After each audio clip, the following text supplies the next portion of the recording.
Your car might be bad, but if it's not one of these, well, you're probably still okay. Today, you're looking at 29 cars that brought shame to their brands, risked people's lives, blew up, and they were just plain garbage. Starting with the Yugo GV had a brief moment in the US as the cheapest new car that you could buy. Launched in the 1980s from former Yugoslavia, it was marketed as an affordable runabout for the masses. Unfortunately, it came at a huge cost to build quality and reliability. Owners quickly found themselves stranded with constant breakdowns, overheating engines, and rust that ate through the body panels.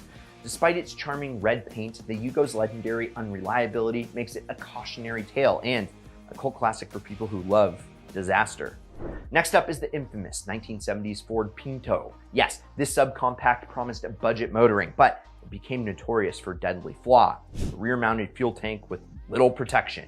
Gotta use protection. In low-speed crashes, the Pinto's gas tank could rupture and explode, costing lives and sparking public outrage. As a result, Ford ended up settling lawsuits for millions. Technically clever for its price point, the Pinto's legacy is tied to one of the automotive industry's darkest safety scandals. The Pontiac Aztek is often voted the ugliest SUV ever made, and I would be casting my vote too. Arriving in the early 2000s with a polarizing design, oversized wheel arches, and a weird slanted rear.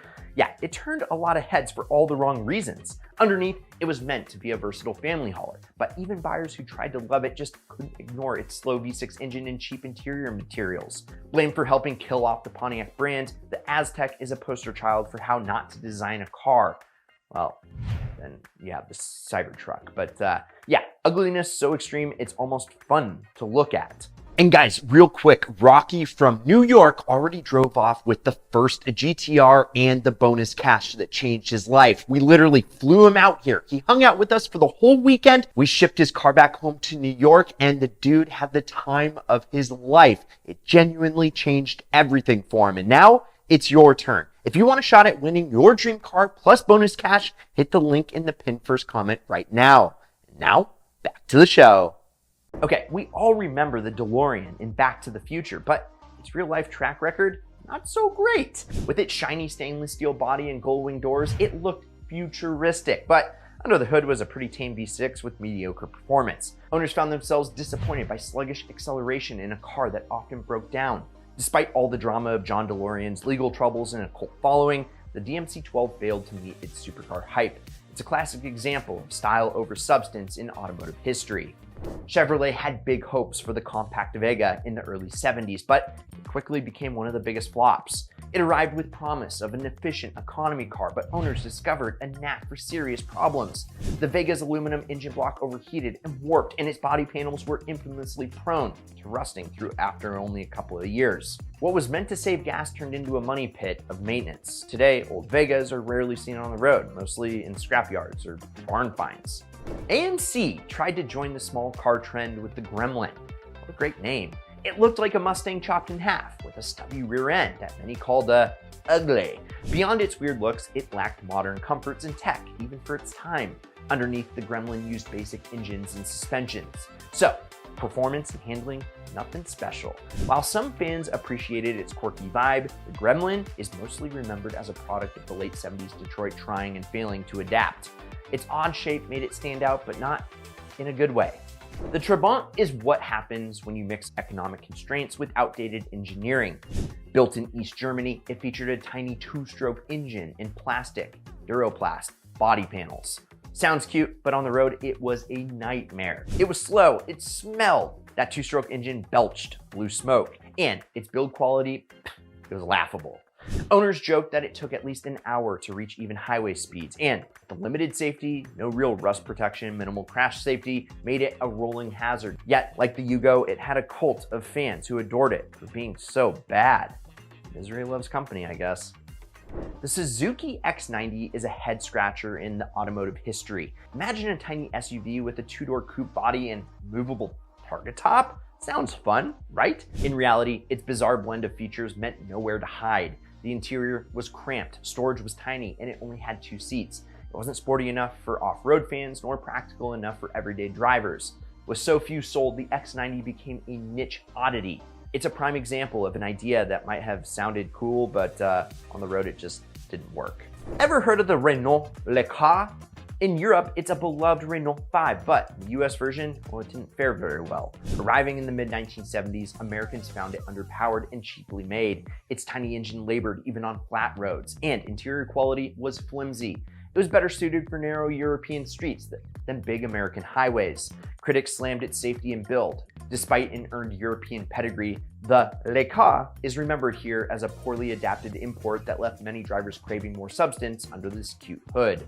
Cadillac called the Cimarron a luxury compact in the 1980s, but buyers quickly saw straight through that whole thing. I mean, it was basically a Chevy Cavalier with a Cadillac badge and a higher price tag. No special performance, no upscale interior, just a small grille emblem. Critics blasted it for having a luxury written in paint only, not in any features. To Cadillac fans, it was embarrassing. Instead of carrying on Cadillac's plush reputation, the Cimarron taught us that badge engineering, rehashing a cheap car as a luxury one is a dangerous game for any brand. Never should have done it. The PT Cruiser burst onto the scene with its vintage hot rod styling and a promise of utility. Early adopters loved the high roof and roomy cargo, but novelty, it wore off fast. Behind the wheel, it was underwhelming. A sluggish engine and loose handling didn't match its flashy looks. By mid-2000s, people realized the quirky design wasn't enough to keep them buying. So, the PT quickly became an example of style over substance. It's a car that you'll either love or find completely absurd. And for many, it ended up being nothing more than a quirky rental car.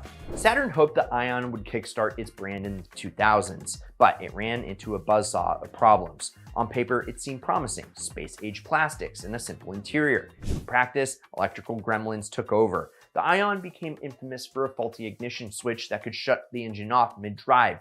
Yes, engine stalled and airbags went offline unexpectedly. Alongside plain styling and mediocre performance, these issues meant owners often avoided Ions like the plague. The Ion's downfall is a reminder that tech glitches can sink a model's reputation faster than any design flaw.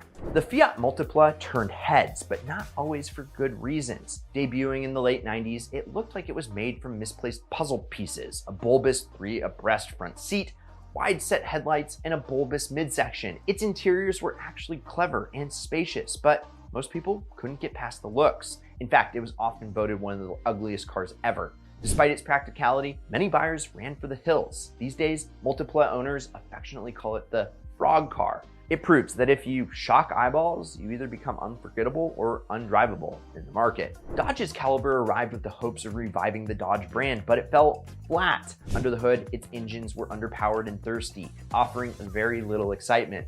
Offering V8 gas mileage with 4-cylinder power. The interior materials, well, they felt cheap. I mean, imagine driving a belly-up blender. Dull plastics everywhere and an odd joystick-like shifter that many joked about. It wasn't comfortable or refined, and rivals outperformed it in every category. The Caliber ended up being in car limbo, not economical enough to truly compete with other compacts, nor offering a premium ride that could justify its quirks.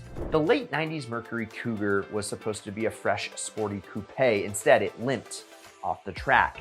On the outside, it had some style, but under the hood, it shared parts with the bored budget contour mystique.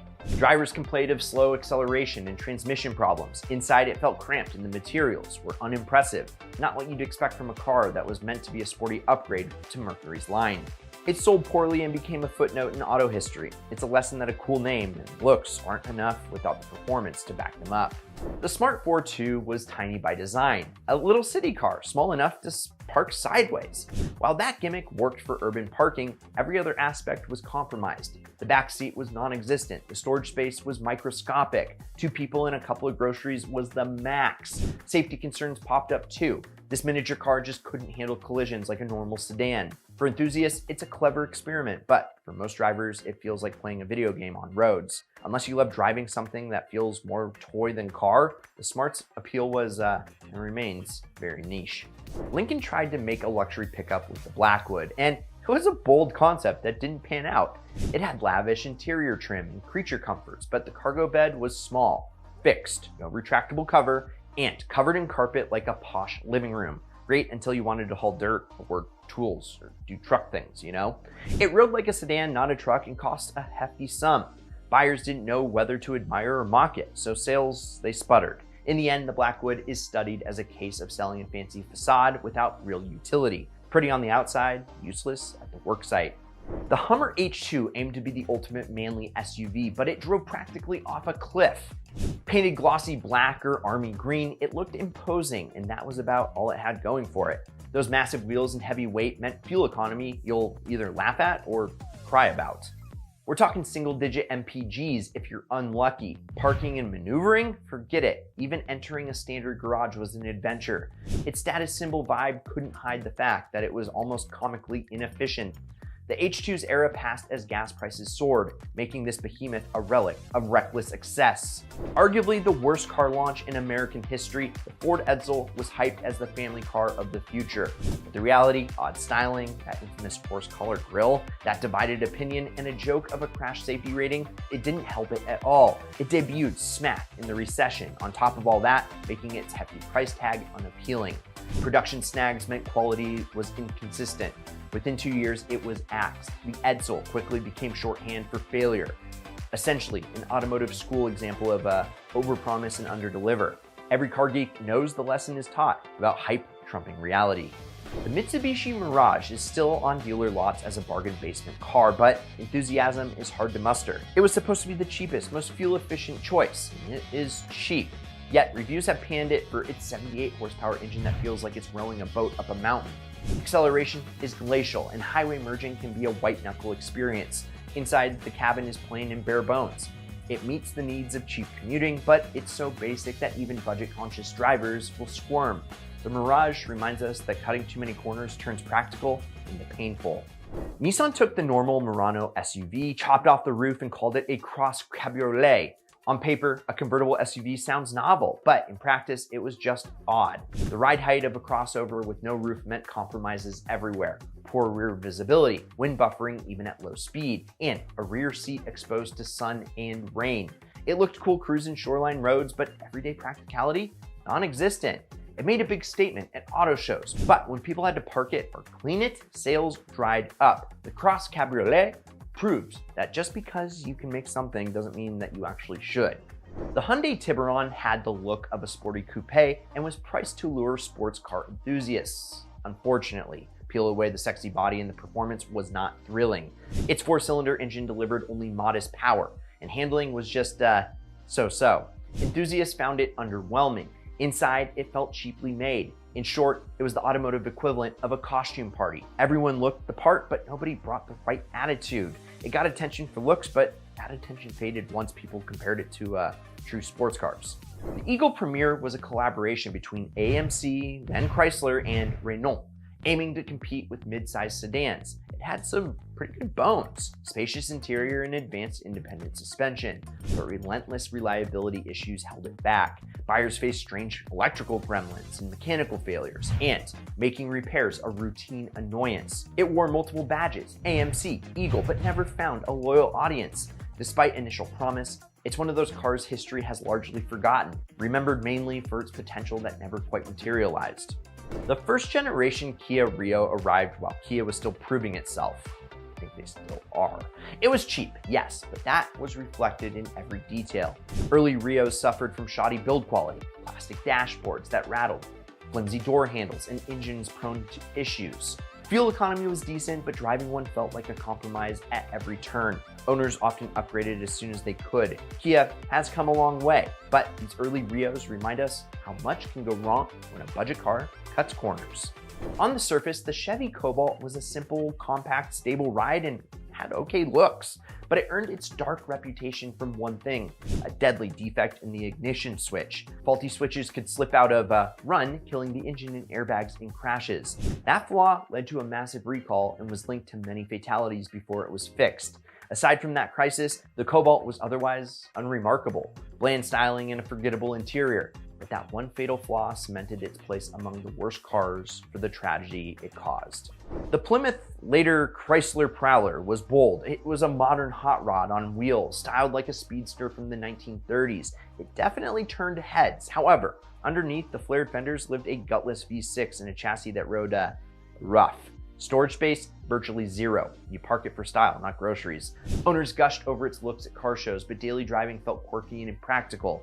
The Prowler still has some fans, but it's taught automakers that flair needs real performance. Otherwise, you get an expensive weekend toy with no utility.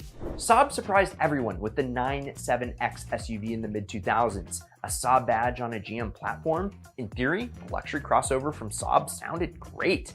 In reality though, it drove like any other GM SUV, heavy, dull, and super unrefined. The turbocharged version had some power, but the feel was generic. It lacked the quirky sophistication Saab fans loved.